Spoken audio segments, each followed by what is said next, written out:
ध्वंस होता है और बाबरी ध्वंस होने के बाद जो सांप्रदायिक ध्रुवीकरण की राजनीति है वो सामने आती है।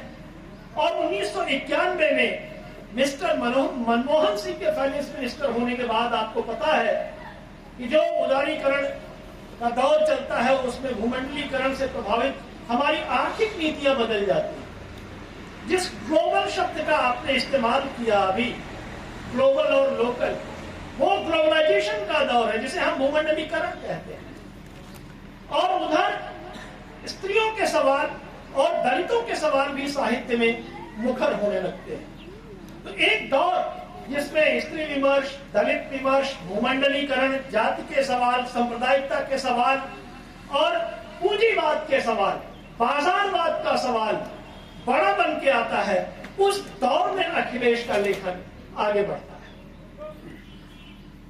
अगर इन तीनों कहानियों को एक क्रम में, जैसे मैंने बताया, मुक्ति, ऊसर और बायोडाटा, उन सारे चरित्रों को आप देखिए, चाहे सुभाष हो, जयप्रकाश हो या राजदेव मिश्र का चरित्र, जो लुम्पिनिज्म है, उस लुम्पिनिज्म को किस तरह से पकड़ते हैं अखिलेश, ये अपने आप में अद्भुत है। आप कह सकते हैं कि राजनीतिक चेतना से इतना लैस कहानीकार उस दौर में रहे। उन्होंने उस छात्र राजनीति को भी समझा था जिसको चिट्ठी में बयान करते हैं कि हॉस्टलों में रात में जनेऊ घूम गया था और मोटा जनेऊ पकड़ा करके राजनीति बदल गई।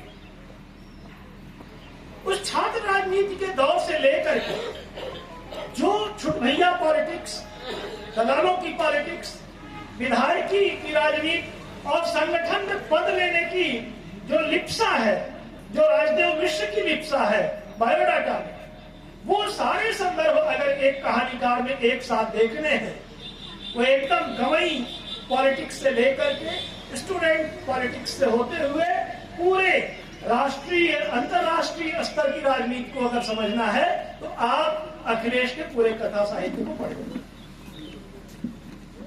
अखिलेश यही नहीं रुकते, अखिलेश कुछ अलग किस्म के चरित्र रचते हैं।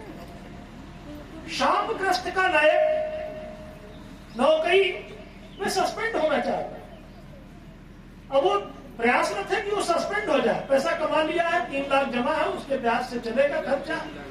पहले नौकरी छोड़ना चाहता है, पत्नी के दबाव में है, तो अब वो सस्पेंड होना चाहता है। ये बड़ी अजीब सी बात है कि कोई लोक निर्माण विभाग का जूनियर इंजीनियर सस्पेंड होने के प्रयास करे, और जब वो सस्पेंड होने का प्रयास करता है तो सस्पेंड नहीं होता, लेकिन जब वो ईमानदारी की रिपोर्ट दे देता है एक सड़क के बारे में तो वो सस्पेंड हो जाता है।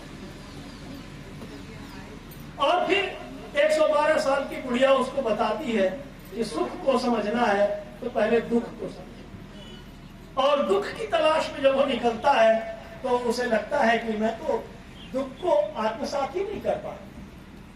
ऐसी सपाट स्थितियों में शापग्रस्त का नायक फंसा हुआ है। जलडमरू मध्य जैसी कहानी, चिरैया कोट एक प्रतीक है।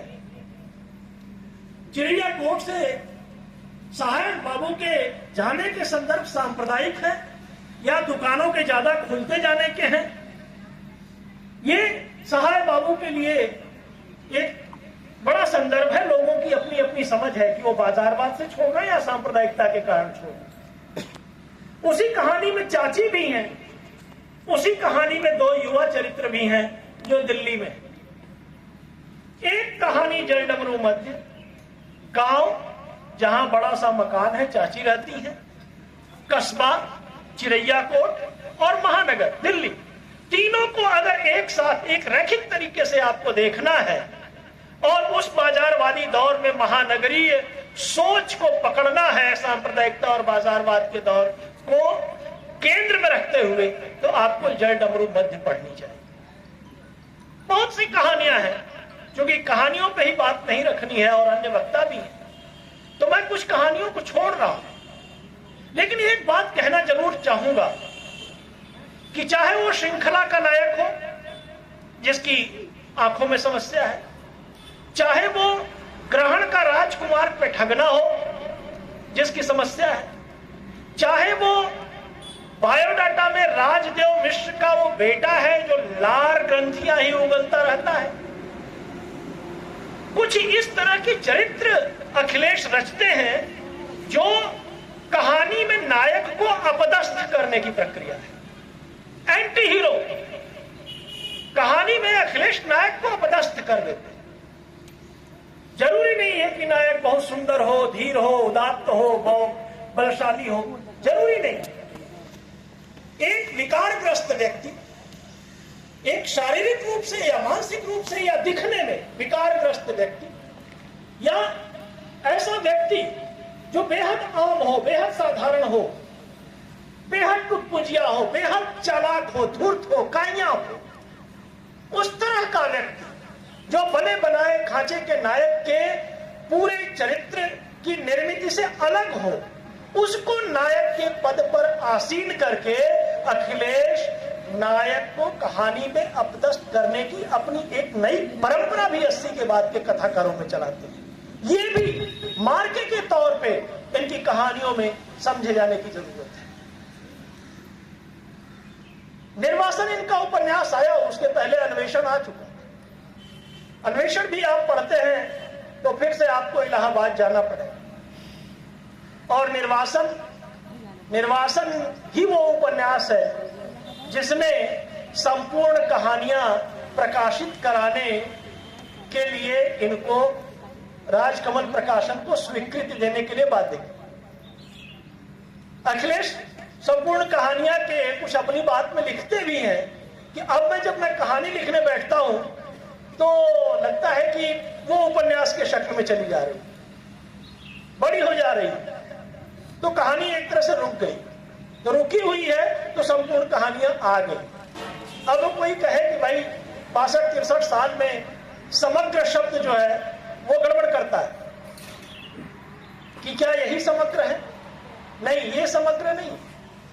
मेरा मानना है संपूर्ण कहानियां इति नहीं है, वो अर्थ है। अभी तो ये शुरुआत है। आजकल फैशन भी चला है, प्रतिनिधि कहानियां, चयनित कहानियां, मेरी पसंदीदा कहानियां, ये छापने का चला हुआ। उसमें समग्र का भी है और संपूर्ण का भी। तो संपूर्ण कहानियां छपने के पीछे कारण ये निर्वासन के लिखने के बाद की इनकी स्थितियों का है। वो निर्वासन भी अद्भुत उपन्यास। आप उसमें सुल्तानपुर में एक जगह है धोबाब, उसकी भी चर्चा है उसमें।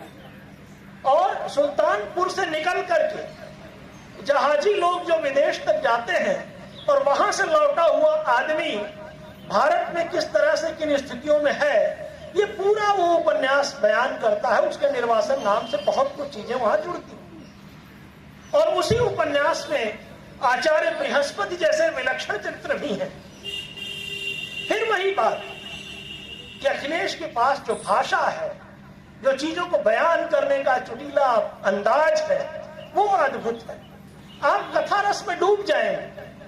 आमतौर से औपन्यासिक शिल्प की एक समस्या होती है कि अगर आपके पास भाषा की सिद्धि नहीं है तो आपका विन्यास शिथिल होगा और प्रवाह बाधित होगा और पाठक उसके रस से वंचित होकर के ऊबने लगेगा। ऐसा नहीं है।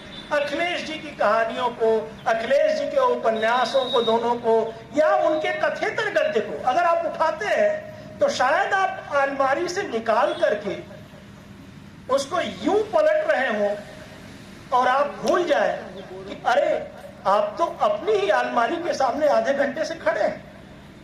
क्योंकि आपने पढ़ना शुरू किया तो आप भूल गए कि आप हैं कहां।